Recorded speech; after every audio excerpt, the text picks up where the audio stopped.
ঈদের দিন আশিনগর ইকো পার্কে গেলে কি ভিডিও ছাড়লি ফর ইউ, তাই আমি ভিডিও করলাম এবং ছাড়লাম।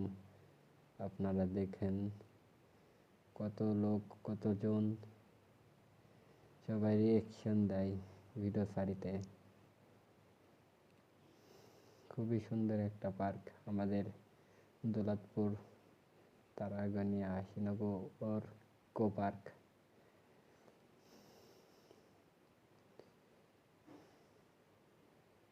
খুবই সুন্দর একটা জায়গা, আপনারা আসলে আসবেন। অনেক লোকের ভিড়, লক্ষ লক্ষ লোক হয়।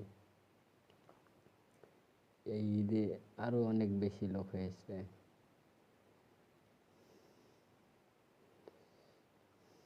আমাকে তার মধ্যে হেভি কিট কিট লাগে। এই আমাদের ভাই বিরাদাররা সামনে পিছনে আছে। আপনারা আসেন বেড়াইতে আমাদের ইকো পার্কে।